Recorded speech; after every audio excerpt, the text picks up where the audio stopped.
Oi, gente. Sejam todos muito bem-vindos. Hoje a gente vai dar continuidade à leitura do Novo Testamento ao livro 8 de Mateus. O leproso. Quando ele desceu do monte, grandes multidões o seguiram. Um leproso, aproximando-se, adorou de joelhos e disse: Senhor, se quiseres, pode purificar-me. Jesus estendeu a mão, tocou nele e disse: Quero, seja purificado. Imediatamente ele foi purificado da lepra. Em seguida, Jesus lhe disse: Olhe, não conte isso a ninguém, mas vá mostrar-se ao sacerdote e apresente a oferta que Moisés ordenou, para que sirva de testemunho. A fé do oficial romano. Entrando Jesus em Cafarnaum, dirigiu-se ele a um centurião pedindo-lhe ajuda e disse: Senhor, meu servo está em casa paralítico, em terrível sofrimento. Jesus lhe disse: Eu irei curá-lo. Respondeu o centurião: Senhor, não mereço receber-te debaixo do meu teto, mas diz apenas uma palavra e o meu servo será curado. Pois eu também sou homem sujeito à autoridade e com soldados sob o meu comando. Diga a um: vá, e ele vai, e ao outro: venha, e ele vem. Digo ao meu servo: faça isto, e ele faz. Ao ouvir isso, Jesus admirou-se e disse aos que o seguiam: Digo a vocês a verdade, não encontrei em Israel ninguém com tamanha fé. Eu digo que muitos virão do Oriente e do Ocidente e se sentarão à mesa com Abraão, Isaque e Jacó no reino dos céus, mas os súditos do reino serão lançados para fora, nas trevas onde haverá choro e ranger de dentes. Então Jesus disse ao centurião: Vá, como você creu, assim o que acontecerá. E na mesma hora, seu servo foi curado. Jesus cura muitos. Entrando Jesus na casa de Pedro, viu a sogra deste de cama, com febre. Tomando-a pela mão, a febre deixou, e ela se levantou e começou a servi-lo. Ao anoitecer, foram trazidos a ele muitos endemoniados, e ele expulsou os espíritos com uma palavra e curou todos os doentes. E assim se cumpriu o que fora dito pelo profeta Isaías. Ele tomou sobre si as nossas enfermidades e sobre si levou as nossas doenças. O custo de ser discípulo. Quando Jesus viu a multidão ao seu redor, deu ordens para que atravessassem para o outro lado do mar. Então o mestre da lei aproximou-se e disse: Mestre, eu te seguirei por onde quer que fores.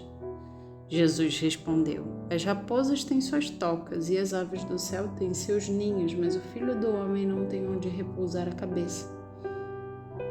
Outro discípulo lhe disse então: Senhor, deixa-me ir primeiro sepultar meu pai. Mas Jesus lhe disse: Siga-me e deixe que os mortos sepultem seus próprios mortos. Jesus acalma a tempestade. Entrando ele no barco, seus discípulos o seguiram. De repente, uma violenta tempestade abateu-se sobre o mar, de forma que as ondas inundavam o barco.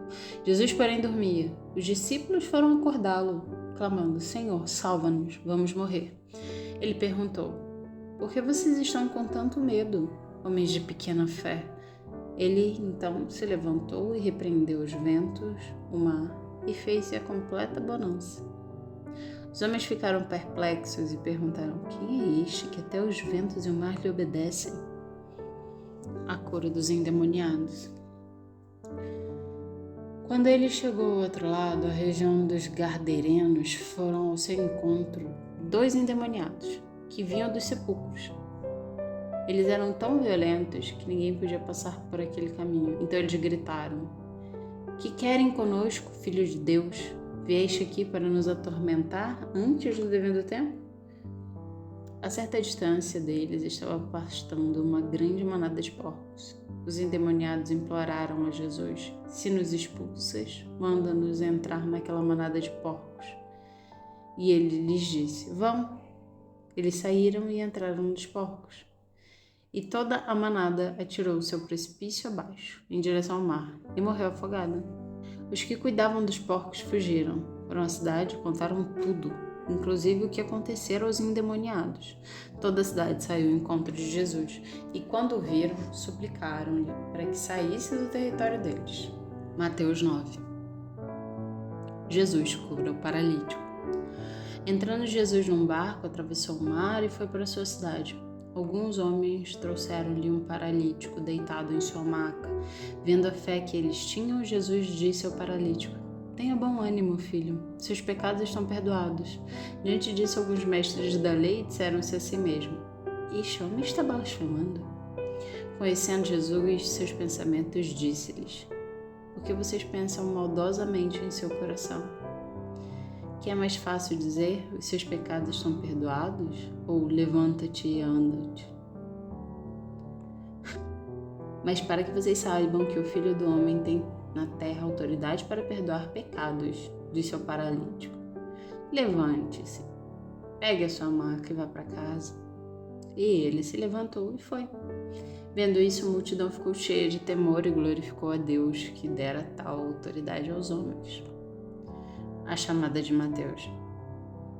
Saindo, Jesus viu um homem chamado Mateus sentado na coletoria e disse-lhe: "Siga-me." Mateus levantou-se e o seguiu. Estando Jesus em casa, foram comer com ele e seus discípulos muitos publicanos e pecadores. Vendo isso, os fariseus perguntaram aos discípulos dele: "Por que o mestre de vocês come com os publicanos e pecadores?" Ouvindo isso, Jesus disse: "Não são os que têm saúde que precisam de médico, mas sim os doentes. Vão aprender o que significa isto. Desejo misericórdia, não sacrifícios, pois eu não vim chamar justos, mas pecadores." Jesus é interrogado sobre o jejum.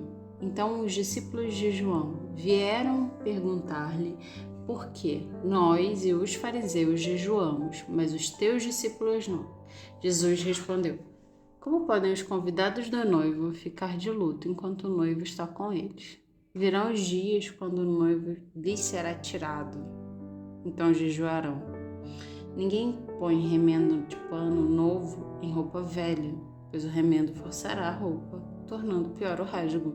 Não se põe vinho novo em vasilha de couro velha. Se o fizer, a vasilha arrebentará, o vinho se derramará e a vasilha se estragará.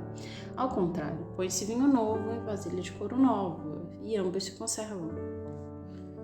Uma menina morta e uma mulher doente. Falava ele ainda quando um dos dirigentes da sinagoga chegou. Ajoelhou-se diante dele e disse: "Minha filha acaba de morrer. Vem e impõe a tua mão sobre ela e ela viverá." Jesus levantou-se e foi com ele, e também seus discípulos. Nisso, uma mulher que havia 12 anos vinha sofrendo de hemorragia, chegou por trás dele e tocou na borda de seu manto, pois dizia a si mesma: "Se eu tão somente tocar em seu manto, ficarei curada." Voltando-se, Jesus a viu e disse: "Ânimo, filha, a sua fé a curou." E desde aquele instante, a mulher ficou curada. Quando ele chegou à casa do dirigente da sinagoga e viu flautistas e a multidão agitada, disse: "Saiam, a menina não está morta, apenas dorme." Todos começaram a rir dele. Depois que a multidão se afastou, ele entrou e tomou a menina pela mão e ela se levantou. A notícia desse acontecimento espalhou-se por toda aquela região. Jesus cura cegos e mudos. Saindo dali, 2 cegos o seguiram, clamando: "Filho de Davi, tem misericórdia de nós." Entrando ele em casa, os cegos se aproximaram e ele lhe perguntou: "Vocês creem que eu sou capaz de fazer isso?" "Sim, Senhor," eles responderam. E ele, tocando-lhe nos olhos, disse: "Seja feito segundo a fé que vocês têm." A visão deles foi restaurada. Então Jesus os advertiu severamente: "Cuidem para que ninguém saiba disso." Eles, porém, saíram e espalharam a notícia por toda aquela região. Enquanto eles se retiravam, foi levado a Jesus um homem endemoniado que não podia falar. Quando o demônio foi expulso, o mudo começou a falar. A multidão ficou admirada e disse: "Nunca se viu nada parecido em Israel." Mas os fariseus diziam: "É pelo príncipe dos demônios que ele expulsa demônios." Os trabalhadores são poucos. Jesus ia passando por todas as cidades e povoados, ensinando nas sinagogas, pregando as boas novas do reino, curando todas as enfermidades e doenças. Ao ver multidões, teve compaixão delas, porque estavam aflitas e desamparadas, como ovelhas sem pastor. Então disse aos seus discípulos: a colheita é grande, mas os trabalhadores são poucos. Peçam, pois, ao Senhor da colheita que envie trabalhadores para a sua colheita."